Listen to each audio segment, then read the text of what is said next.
Welcome to the deep dive. Today, we're taking a really close look at a sector that's, well, incredibly dynamic and vital in global healthcare. That's the generic and biosimilar pharmaceuticals market. Our mission here is to unpack how it's growing, really growing, across every continent, what's behind that growth, and maybe most importantly, where the opportunities are. We're basing this on some detailed projections, looking at 2021, then 2025, and jumping ahead to 2033. Yeah, and maybe before we get into the specific numbers, it's worth just quickly clarifying. You know, generics and biosimilars, they both offer crucial cost savings, but they're different beasts. Generics are exact chemical copies of simpler small molecule drugs. Think like standard pills, their patents expire, boom, generics can come in. Biosimilars, though, they're based on much more complex biological medicines made from living cells, so they're highly similar, not identical. Development regulation is all a bit more complex, but both are absolutely critical for healthcare systems today. They boost access, they help manage costs. It's fundamental. And the data we're about to look at really hammers that home. Okay, great clarification. So let's dive in with the big picture, the global market numbers. In 2021, this market was valued at just over $313.6 billion. Which is already substantial, right? Okay, exactly. Now look ahead to 2025, the projection climbs to about $418.4 billion. But here's the really eye-opening part. By 2033, it's forecast to basically double its 2021 size. We're talking nearly $745 billion, $744.7 billion to be precise. Wow. And that translates to a global compound annual growth rate, the CAGR, of around 7.47%, almost 7.5% year on year globally. That kind of sustained growth, it's not just a statistic. It really points to a fundamental shift, increasing demand everywhere for affordable treatments. Think aging populations, more chronic diseases. These factors are pushing demand. It really shows how vital these drugs are for making healthcare sustainable, accessible worldwide. That does put those massive figures into context. Okay, so let's zoom in a bit. North America, still a major player, a real hub for both generics and biosimilars. The region pulled in close to $125 billion back in 2021. By 2025, that's expected to be nearly $164 billion. And then looking out to 2033, North America is projected to hit well over $282 billion. Yeah, if the regional CAGR around 7%, so still very strong growth. $282.245 billion by 2033, to be exact. And breaking that down. Well, no surprise. The U.S. is the dominant market there. It goes from just over $100 billion in 2021 all the way up to nearly $225 billion projected by 2033. That's a CAGR close to 7% itself. And a lot of that is driven by, major drugs coming off patent, plus strong pushes from government and insurers for cheaper options. Makes sense. Meanwhile, Canada is showing really robust growth, too.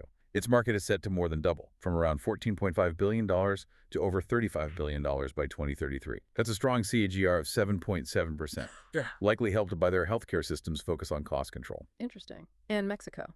Mexico showing solid growth as well, from about $9.6 billion up to over $22 billion by 2033.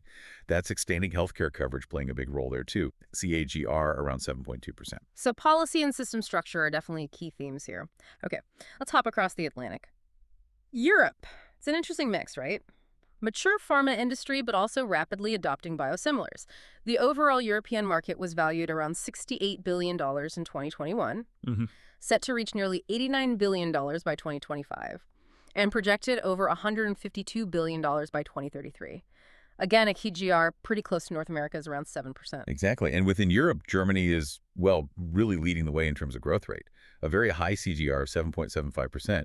Its market's predicted to more than double, from about $13 billion to over $31 billion by 2033. That really reflects Germany's strong regulatory setup for biosimilars and how they've actively encouraged uptake. Right, they've been quite proactive. Very. The UK is also growing strongly, over 7.3% CAGR. Spain's similar, showing healthy growth. It points to a broad push across the region for these cost-saving medicines.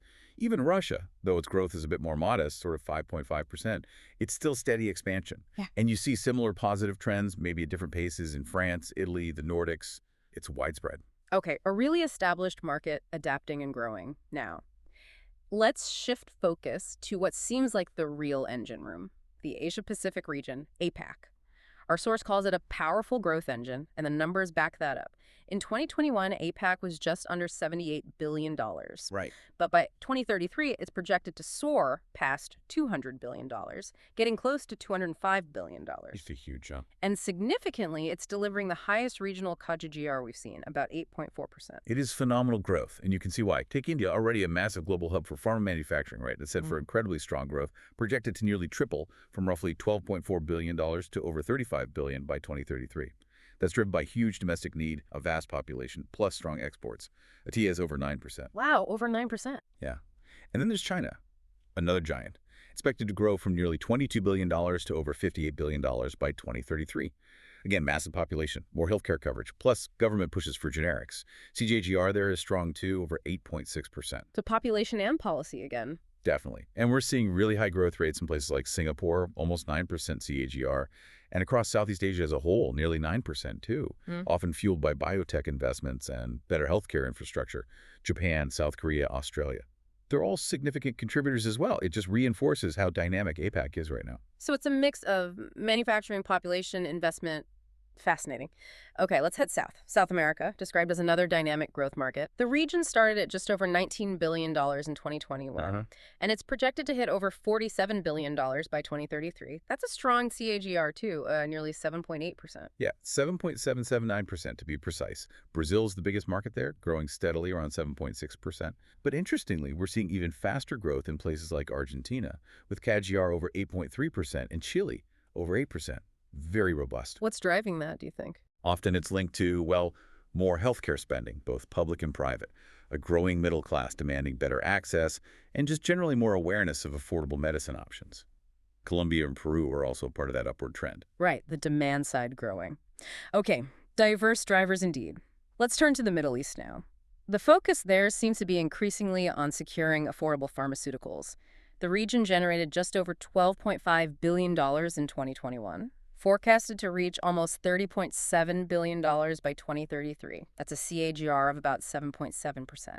And what stands out there is the UAE. It actually has the highest regional CAGR in the Middle East, nearly 8.4%. Higher than the regional average. Interesting. Yeah, likely due to their big investments in healthcare infrastructure and their role as a medical tourism destination, and again, government policies promoting generics. Saudi Arabia is also key. Strong growth there, around 7.8%. Turkey, too, showing significant expansion, over 8.1% CAGR, driven by domestic demand and its regional pharma influence. Egypt and Qatar are also developing quickly in this area. Okay, strategic investments paying off there. And finally, let's round off our world tour with Africa, characterized as an emerging market with vast untapped potential. Revenues there are set to grow from just over $11 billion in 2021 to over $27 billion by 2033. The CAGR is around 7.06%. That phrase, untapped potential, really sums it up for Africa, doesn't it? You have countries like South Africa leading the way with a CAGR over 7.6%. Nigeria is showing consistent growth, too, about 7.3%. Their expansion comes from improving healthcare access, growing economies, more investment in health systems, and the collective growth across the rest of the continent just highlights this huge opportunity, expanding access to essential medicines in a region with enormous healthcare needs.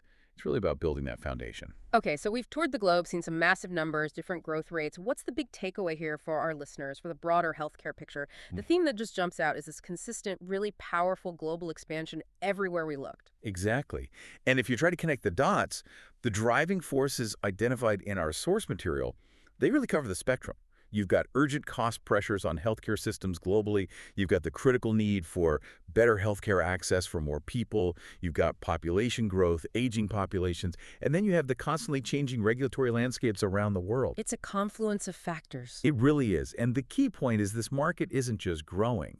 It's actively, revolutionizing how the world treats both chronic and acute conditions. It's making essential therapies much more attainable for billions. We're not just talking about market share. We're talking transformation. And yes, it's measured in hundreds of billions in projected revenue, which is staggering. It really underscores the profound impact, doesn't it? The importance of generics and biosimilars goes way beyond just the financial figures. It's about access, affordability, changing how healthcare is delivered. Absolutely. This is a sector that, frankly, no one involved in healthcare, whether you're an investor, a policymaker, even a patient advocate, can really afford to ignore. Which maybe leads to a final thought for you, the listener, to chew on. How might these really dramatic shifts in generic and biosimilar availability and cost affect healthcare in your own community? And what does it mean globally over the next decade? A powerful question to end on. Thank you for joining us on this deep dive today. We hope you'll continue exploring the forces shaping our world with us. Welcome to the Deep Dive. Today, we're digging into an industry that's really changing healthcare behind the scenes. We're talking about the generic and biosimilar pharmaceuticals market. Our goal here is to sort of unpack what's driving it, what the big challenges are, and, where it's all heading. Okay, let's get into it. You hear about healthcare costs constantly, right? It seems like they're always going up.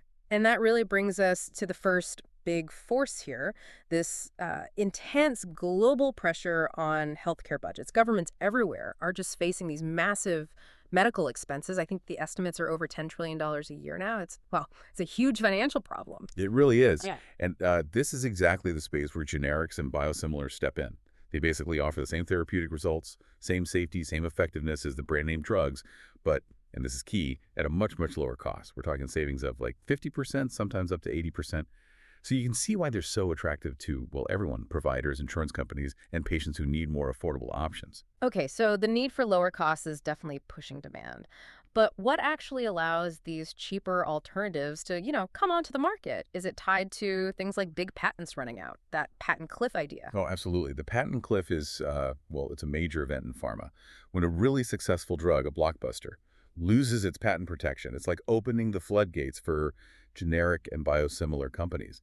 And we're seeing this have a huge impact in areas with really high need, like cancer treatments, autoimmune conditions, even rare diseases. Think about drugs like Humira or Enbrel. When their patents expire, it creates this massive opportunity for biosimilars. It can genuinely transform access and affordability, especially where costs were just completely prohibitive before for a lot of health systems. Right. And with these opportunities opening up, what about the big regulatory players like the FDA here or the EMA in Europe, the WHO globally?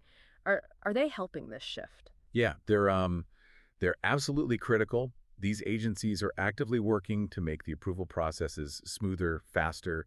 They offer incentives for development too. This really helps cut down the time and the money, the complexity involved in getting these medicines out there. It's especially important for biosimilars. Because they're complex biologics, you need really clear guidelines, things like defining biosimilarity or interchangeability, which means, can a pharmacist swap it for the original brand without calling the doctor? That varies by region, but having those rigorous processes and clear regulations is just key for building trust and getting them adopted successfully. What's fascinating here is how these three things, the cost pressure, the patent expirations, and the support of regulators, they all kind of converge. It creates this really powerful momentum for market growth. It's a compelling alignment, really. Okay, so we've got the fuel for the fire, the reasons it's growing so fast, but like any industry booming like this, it can't be all smooth sailing, right? Yeah. What are some of the biggest roadblocks, maybe starting with just how complex these biosimilars are to actually make? Oh, it's a huge challenge. It really is. Hmm. See, unlike generics for typical chemical drugs, which are, relatively speaking, simpler molecules to copy, biosimilars are these big, complex proteins made in living cells. Replicating them isn't like following a simple chemical recipe. It's more like trying to grow an identical twin that has to behave in exactly the same way biologically. This biological complexity means much higher development costs. You need specialized manufacturing, very precise processes to make sure the protein folds correctly and has the right modifications. And then you need extensive clinical trials to prove they are truly comparable and safe. All these things add up to significant hurdles, especially, for smaller companies trying to get into this space. Wow. Okay, so beyond the pure science and manufacturing hurdles, there's also a human element, isn't there? I mean, brand loyalty. How big a barrier is that? Getting doctors and patients to actually switch from a brand name they know and trust, even if the biosimilar is just as good. It's very real. And sometimes it's underestimated. There's definitely a level of ingrained loyalty, maybe even just inertia or a resistance to switching, both from doctors and patients. Particularly when you're talking about treatments for really serious, life-changing diseases, cancer, autoimmune conditions. Even with regulatory approval saying they're equivalent, sometimes there are lingering worries, maybe unfounded, about long-term safety or if it's truly interchangeable. That hesitation can definitely slow down how quickly biosimilars are adopted, even with the potential for big cost savings. And the companies that made the original drugs, they're not just going to roll over, are they? What kind of things do they do to protect their market share? Oh, absolutely not. They defend their position very, very strongly. You see huge investments in marketing to keep that brand name front and center, reinforce patient loyalty.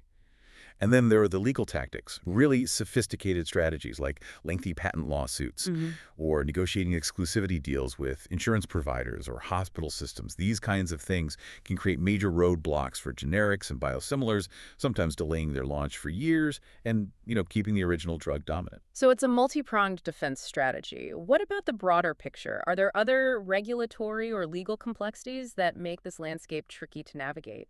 Yes, the overall landscape is, well, fragmented is a good word for it. Beyond the direct patent fights, you see things like evergreening, where companies make small tweaks to an existing drug and try to get new patents to extend its life.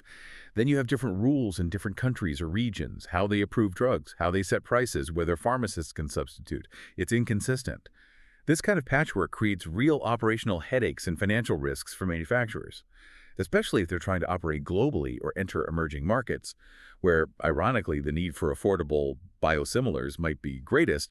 It really raises an important question. How does an industry that's so vital for making healthcare affordable manage to navigate all these really deep-seated systemic challenges? That is the critical question, isn't it? Okay, but let's pivot a bit. Let's look at the brighter side, maybe. What are the strategies and breakthroughs helping overcome these issues? Strategic collaborations seem to be one key area. How are partnerships changing the game? They're proving absolutely essential. Yeah. We're seeing more and more partnerships between big pharma companies, smaller biotech firms, even specialized contract manufacturers. By kind of pooling their resources, their expertise, they can speed up product development significantly. They can also navigate those tricky regulatory pathways more easily and build out the global distribution networks needed. These alliances are really crucial for scaling up production, whether it's for established markets or those emerging ones we talked about, which might need different approaches. Right, and speaking of emerging markets, you mentioned them before. There seems to be real momentum building there. Where specifically and why? Yeah. Definitely.